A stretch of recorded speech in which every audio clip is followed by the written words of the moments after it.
Tips काय आहे? पण नाही खरंच की म्हणजे आता जाता जाता आपण थोडंसं हे छान आणि ह्युमरस वाटलं, पण तरी सुद्धा serious on a serious note हे तुम्ही जे सांगताय की इमेज कन्सल्टंट किंवा व्यवस्थितपणा, तुम्ही आता आपले किती स्टाफ असतील जे जॉईन होणार असतील कुठे कुठे वेगवेगळ्या ठिकाणी, त्यांच्यासाठी काही तुमचा मेसेज सांगू शकलात तर सांगा ना, म्हणजे तुमचा अनुभव सांगा. Building is very important. म्हणजे मी आधी जेव्हा कोर्टात जायचं ना तेव्हा वय पण माझं लहान होतं जेव्हा मी जॉईन झाले. सो कोर्टामध्ये ना कोणी लोक असं आपल्याला रिस्पेक्टच देत नव्हते, म्हणजे असं बाजूला व्हा वगैरे असं म्हणायचं. मग असं आम्ही विचार केला, नाही म्हटलं काहीतरी आपल्यामध्ये थोडीशी कमी वाटते, कारण तेव्हा ते ड्रेस वगैरे घालून, म्हणजे मी तुम्हाला 37 इयर्स आधीच सांगते, जेव्हा हायकोर्ट आणि कन्झ्युमर कोर्टामध्ये आम्ही रिप्रेझेंट करायचो. सो तेव्हा मी ठरवलं की नाही आपण साडी नेसून यायचं, आणि साडी नेसून गेल्यानंतर मला आपोआप कळलं की अरे आता आपल्याला ते रिस्पेक्ट द्यायला लागले, मॅडम थोडा बाजू में हो जाओ.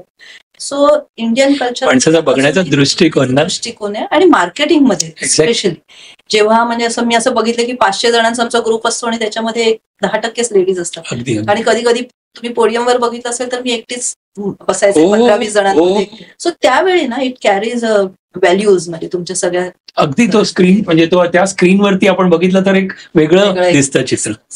इमेज बिल्डिंगसाठी ते छान, मस्तच आहे असं मला वाटतं. म्हणजे त्याचा उपयोग हो, कोणी याचा how they look into. प्रत्येक जण आजकाल चांगलं दिसण्याचा प्रयत्न करतो, पण त्यामध्ये तुमचं काम काय आहे ते पण बघून, तुमचं कुठल्या पदवीवरती आहात आणि त्या हिशोबाने पदावरती त्याला सुटेबल असं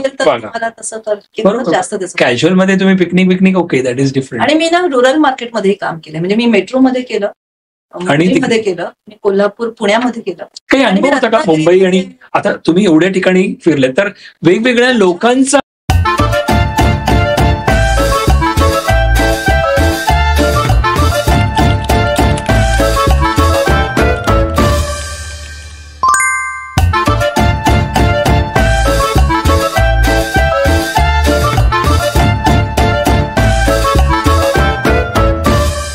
मध्ये माझी एरिया होती ठाणे टू महाड आणि ठाणे टू बोईसर इथे.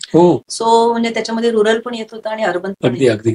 पुण्यामध्ये मी चिंचवडला होते, त्यामुळे दोन्ही होतं. आणि कोल्हापूर मधला माझा अनुभव म्हणजे मला शेअर करायला खूप आवडेल, कारण कोल्हापूरमध्ये माझ्याकडे 3 डिस्ट्रिक्ट होते, म्हणजे कोल्हापूर, सिंधुदुर्ग आणि रत्नागिरी. ओके. आणि 23 ब्रांचेस होत्या, पण मी एकदा म्हणजे खेडहून निघाले, म्हणजे मी